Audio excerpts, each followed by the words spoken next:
Faut-il une France sans milliardaires, une France sans riches? Faut-il prendre aux ultra-riches pour résoudre les problèmes du monde? Ça va être la question du jour qui fait suite à l'email de David Chaplin qui me dit: toi, tu aimes la nature, les arbres, les plantes. On te voit souvent dans la contemplation, dans les parcs de Bangkok ou les arbres à raisins de Koh Si Chang. Tu vagabondes et la planète est ton jardin. C'est vrai. Je crois qu'on peut dire que tu es un vrai écologiste au sens premier du terme. Je suis d'accord. Es-tu en colère en voyant l'autre Marine Tondelier, qui dit au nom de tous les écolos qu'elle veut une France sans milliardaires? C'est violent.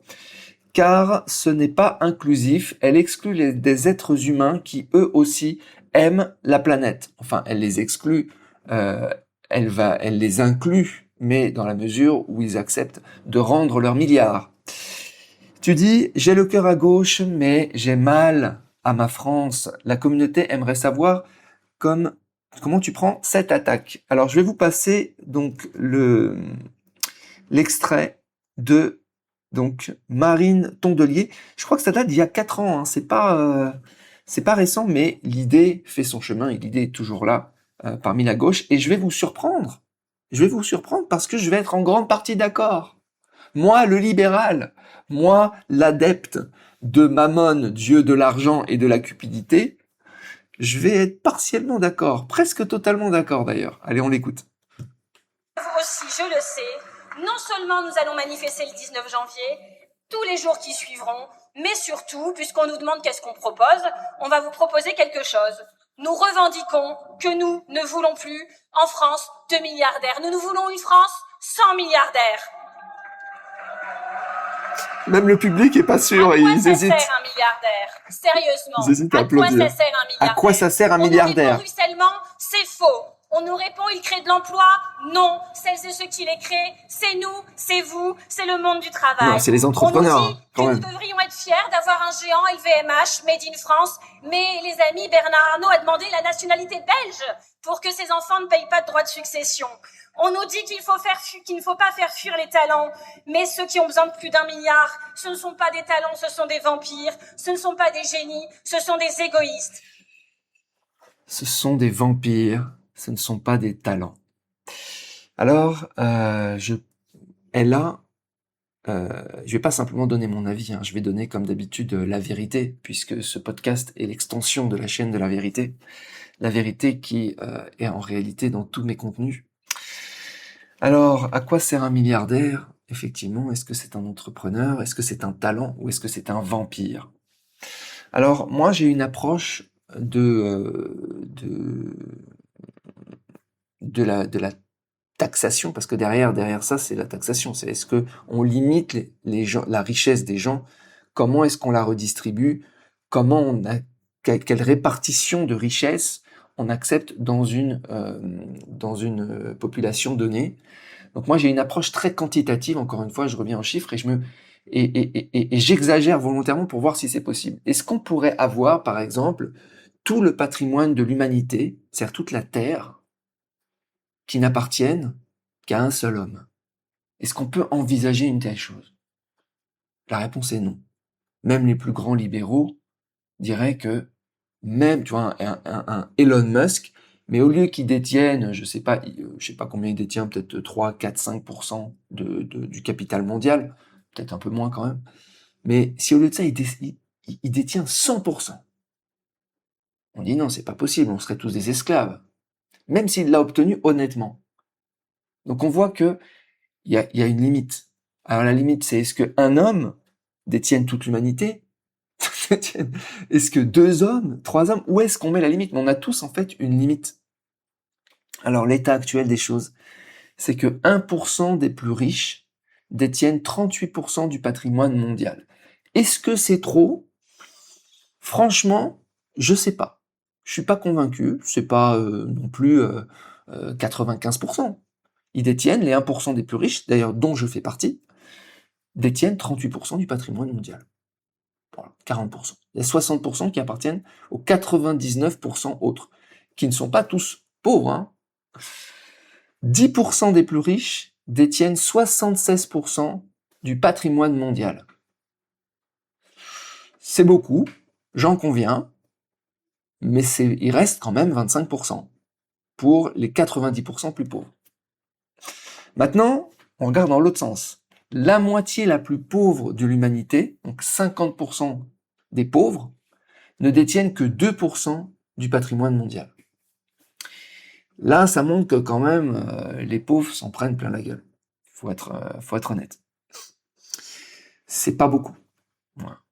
Ça montre que entre 50% et 76%, en fait, c'est quand même des riches ou des pseudo-riches qui détiennent quand même une grosse partie des richesses mondiales.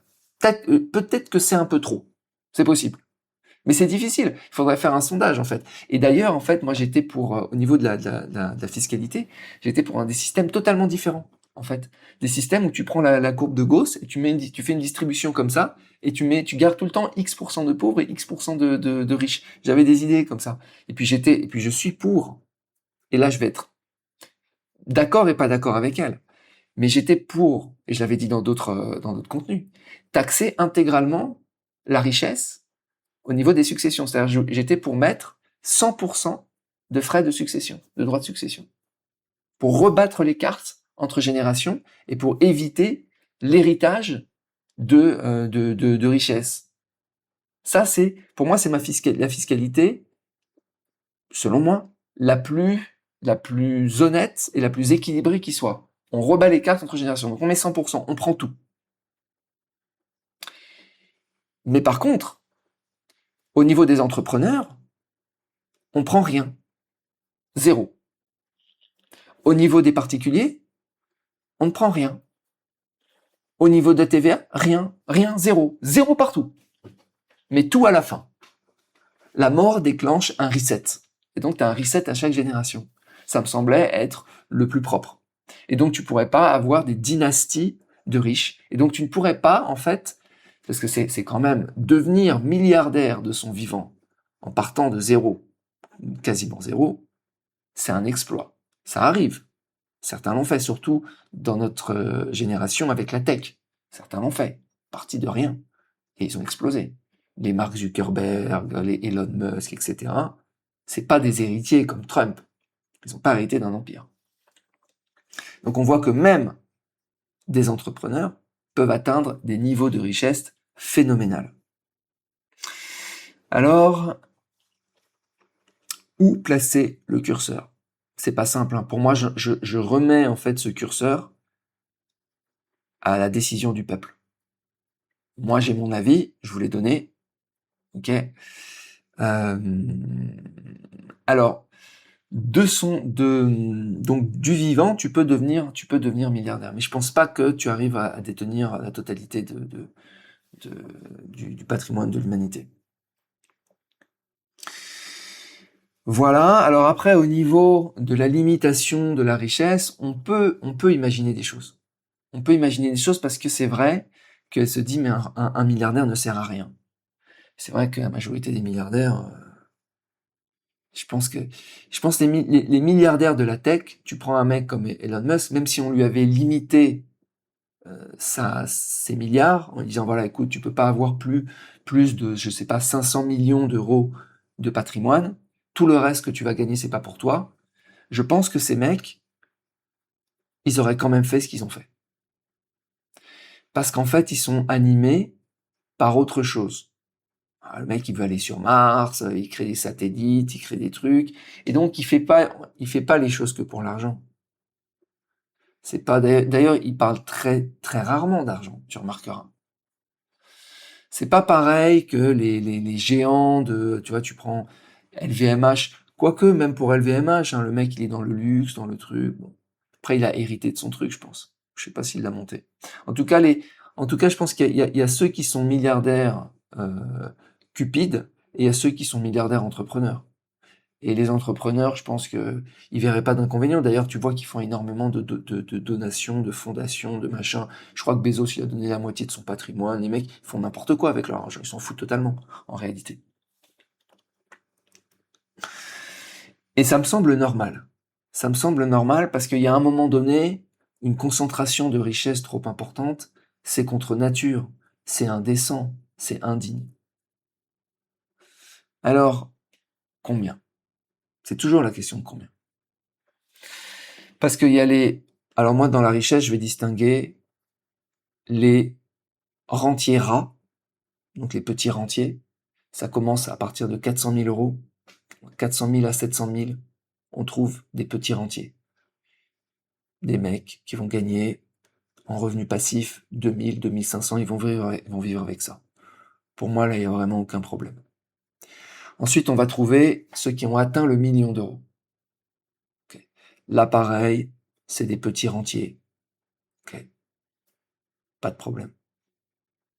Pas de problème, ça veut dire ça va de faire cohabiter des gens riches comme ça, petits riches, avec des gens pauvres. Pas de problème. Je reviendrai après sur les gens pauvres, parce qu'évidemment, on peut pas tous être dans les 1%. Ensuite, on a les petits multimillionnaires. Et 90% des millionnaires sont des petits millionnaires, c'est-à-dire entre 1 et 5 millions d'euros. Et pourquoi la majorité des millionnaires sont des petits millionnaires? Parce qu'en fait, ils s'arrêtent. Ils s'arrêtent parce qu'ils n'ont plus faim, parce qu'ils n'ont plus envie de gagner plus d'argent, parce qu'il n'y a pas de sens à gagner plus d'argent. Et moi, en fait, je suis dans cette situation depuis quelques années. Et on voit que la plupart des trucs que je fais, c'est pas pour gagner de l'argent. D'ailleurs, il y a plein de trucs que je faisais pour gagner de l'argent, où ça gagnait énormément. J'ai totalement arrêté, parce que j'avais plus envie. T'as plus envie, t'as plus la niaque. En fait, t'as envie de faire des choses qui t'animent dans la vie. Donc, et c'est souvent des choses qui ne rapportent pas beaucoup d'argent. Donc, le patrimoine s'arrête. Je ne serai jamais des cas millionnaires. Ou si je le suis, ce serait par hasard. C'est parce que j'ai monté un truc qui me plaisait et que ça a été par hasard très rémunérateur. C'est possible. Mais je ne cours pas vers l'argent. Je ne cours plus vers l'argent comme j'ai pu courir vers l'argent, par exemple, quand j'étais freelance et que, je facturais la journée. Il fallait que j'aille souffrir au bureau, etc., etc. Donc les gens s'arrêtent. Les gens normaux, les gens sensés s'arrêtent à quelques millions. Et puis, il y a les vampires, ceux qui ne s'arrêtent pas. Alors, il y en a qui ont atteint, généralement, quand ils sont dans l'entrepreneuriat et qu'ils ont quelque chose qui tourne, ils vont pas aller saboter non plus leur outil d'enrichissement. Même s'ils le détestent de plus en plus, ils le conservent. Des entreprises florissantes qu'ils ont montées du temps où ils étaient pauvres. Et ils deviennent des cas millionnaires. Voilà, plus de 10 millions d'euros. Et honnêtement, plus de 10 millions d'euros, ça va. Ça va. Le mec, il a peur de, il veut mettre sa famille à l'abri, machin, il a des dépenses partout. Ok, ça fait sens. C'est connecté quand même. Mais c'est de plus en plus déconnecté. Et je pense que quand on dépasse les 10 millions d'euros, tu vois, je suis pas au milliard, hein. Quand on dépasse les 10 millions d'euros, d'ailleurs, j'ai très peu de gens autour de moi qui ont plus de 10 millions d'euros. D'abord, c'est très rare. On arrive dans les 0, je pense, même sur la société française, peut-être 0,3% de la population. 1% de la population, c'est à peu près 2,5 millions de patrimoine quand même. Ça, c'est les 1%. En France. Et pour aller ensuite, c'est la queue de distribution, c'est encore plus compliqué. Donc, c'est 0,2, 0,3. C'est rare. Ça commence à être beaucoup plus rare. Okay. Et c'est rare aussi parce que il n'y a pas de technique. C'est pas pour devenir déca millionnaire. C'est pas reproductible un déca millionnaire. Un millionnaire, c'est reproductible. On sait comment devenir millionnaire.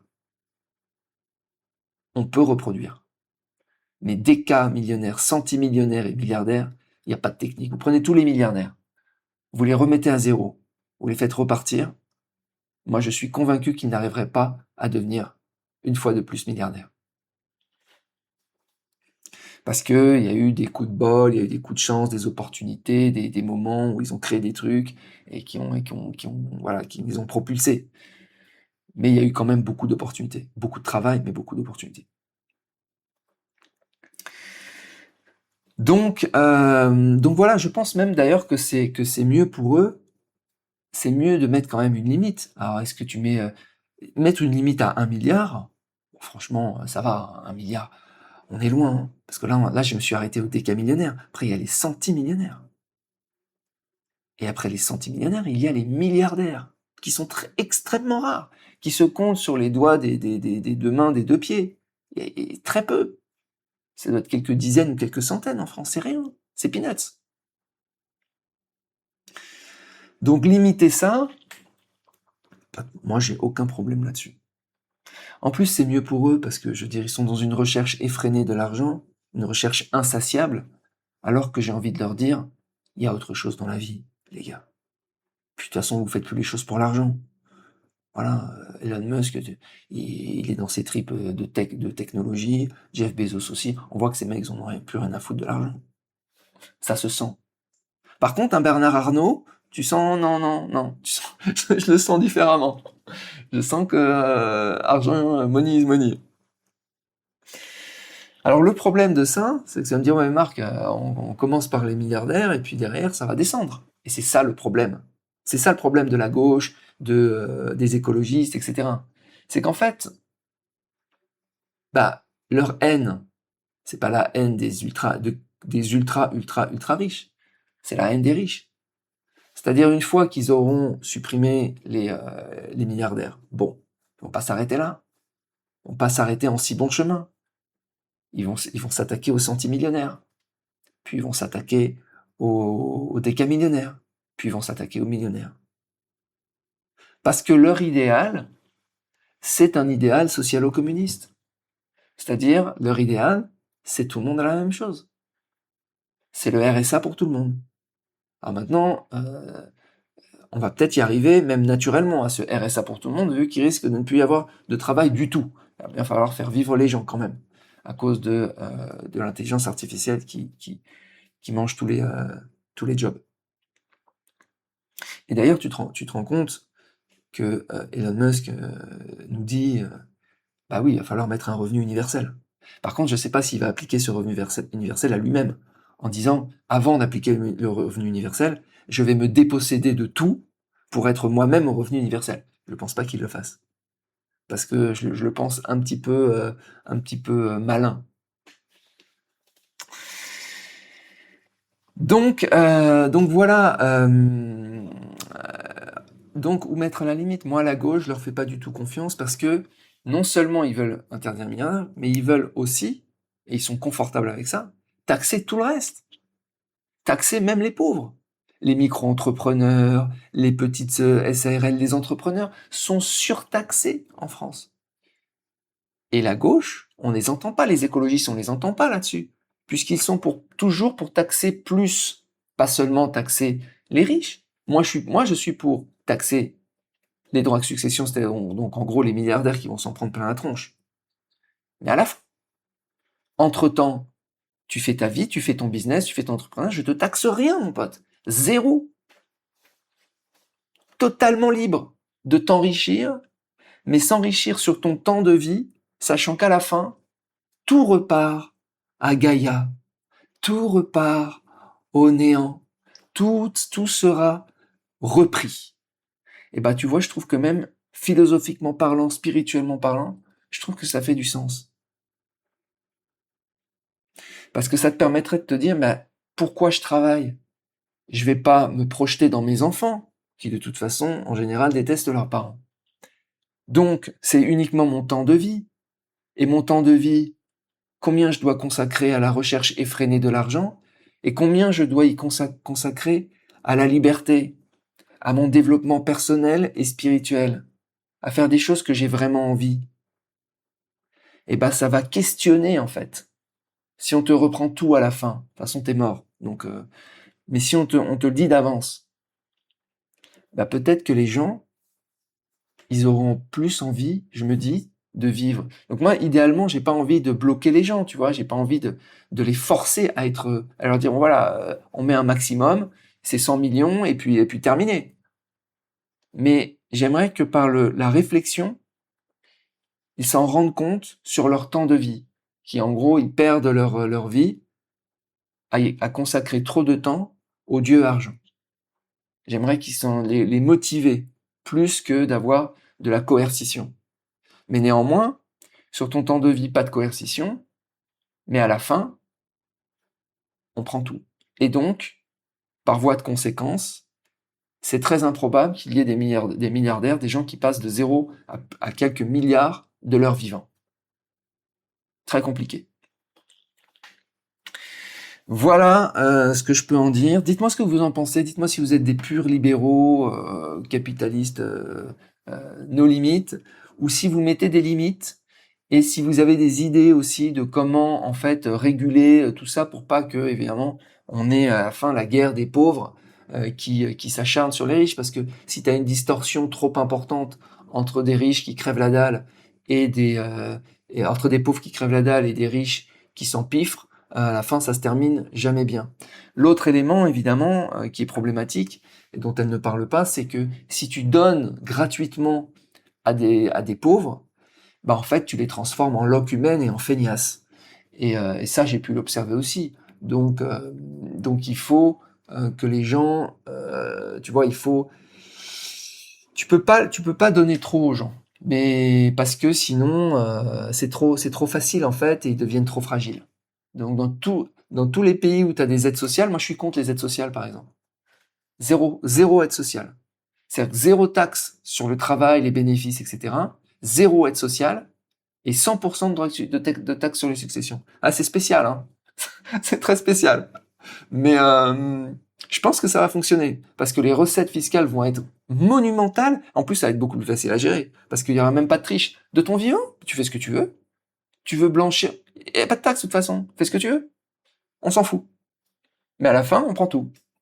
Prélevé automatiquement. C'est-à-dire, il n'y a même plus de question de déclaration, de machin, rien. T'arrives à la fin, le compte bancaire du défunt. Le compte bancaire du défunt a été prélevé. Alors, je le ferai pas prélevé peut-être par l'État. Il serait prélevé d'une certaine manière. Par l'État, des associations, un truc mondial, un truc, tu vois, un truc pour essayer d'éviter la corruption. Parce qu'évidemment, il y en a qui vont vouloir se piocher dedans. Enfin voilà, vous pouvez commenter directement sur Marc Blorowski en dessous du podcast audio. Vous pouvez rejoindre le groupe Telegram public. On est plus de 3000 à échanger sur ces sujets. Le groupe privé, devenir membre pour avoir accès au contenu premium et au contenu en avant-première, et aussi au groupe Telegram privé. Voilà, je vous souhaite une très bonne journée. Je vous dis à bientôt. Ciao.